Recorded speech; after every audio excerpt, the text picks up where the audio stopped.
With all the partisan rancor on Capitol Hill, it's easy to miss a small band of legislators from both parties who gather every week at a special kind of breakfast club to discuss not what divides them, but what unites them. The group was started by freshman Congressman Jim Renacci, a Republican from Ohio, and John Carney, a Democrat from the first state of Delaware. They wrote an op-ed in today's Washington Post. They're profiled in the New York Times, and they join me now. Congressman, thanks for taking the time. Let's talk first about where this idea sprung from. You're both freshman members of Congress. How did you get together? How did you form it? And do you ever refer to it as the Breakfast Club?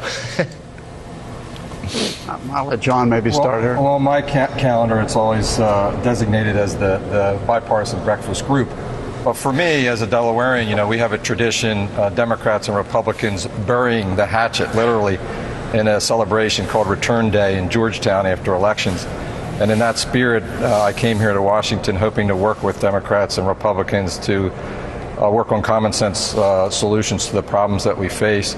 I reached out to Jim early on. He and I serve on the Financial Services Committee together. And we started this group, and we've just started to make some progress. Now, Congressman Renacci, this comes at a time when we have congressional approval at historic lows. You have a grim outlook, that's probably putting it nicely, for the super committee. What can a group of largely freshman members of Congress accomplish? What do you guys hope to accomplish? And do you have any tangible signs of success yet?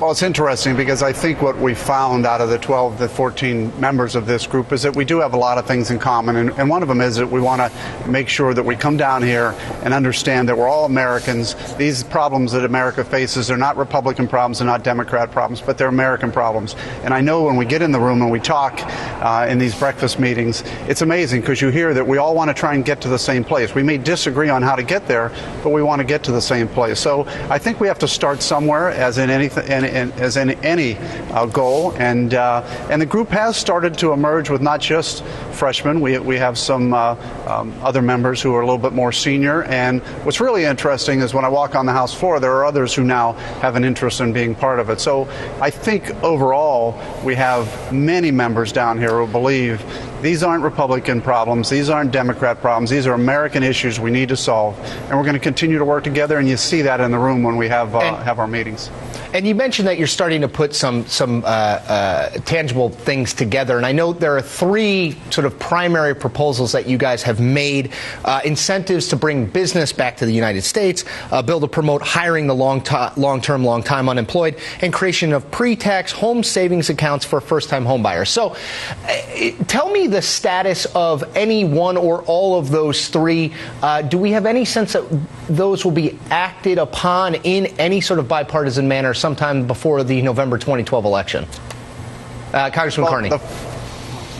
Well, it's hard to say, but we have been making progress. We have these pieces of legislation that have been introduced. We're getting sponsors from both sides of the aisle. And coincidentally, just in a meeting that I was part of yesterday, the Secretary of Labor was talking about a work share program that the department is working on that mirrors very much our Employee Act, where we encourage businesses to hire people who are on unemployment, put them to work, give them on-the-job training, and get them back to work, frankly. And this mirrors something the administration is doing. So it's an opportunity in our minds to reach across the aisle, reach to the administration to get support for this program as well. Now, let me quickly, from both of you, and Congressman Renacci, why don't you go first? Let's talk about the super committee. Things do not look, if you read the quotes and you watch the body language, things do not look positive. Number one, do you expect a deal to be reached? And number two, what does it say if one isn't? What does it say about Congress? Congressman Renacci. Well, I continue to hear that they're working very hard. One thing about things down here in Washington, it always goes to the final hour, which is something I'm not used to in the business world. But I do believe they're working toward trying to come up with some things.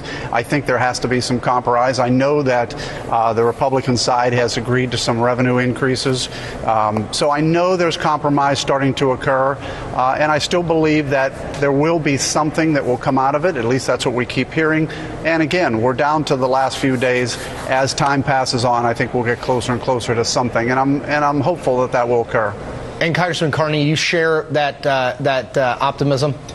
Absolutely, I'm hopeful. I was part of a group of 150 members of the House and the Senate, Democrats and Republicans, that signed a letter, and we stood in the Capitol just the other day encouraging the supercommittee to complete its work with a proposed plan and to go big.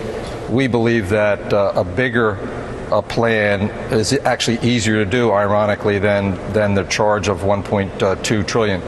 But it is the time. We have to do something now to get our fiscal house in order for the future of our country. So I remain hopeful. If they do fail, then I think we as individual members in our respective caucuses ought to put some of these plans on the floor to see if we can get bipartisan support that way as well. Bipartisanship, the name of the game at the Breakfast Club. Jim Renacci, John Carney, thanks for taking the time.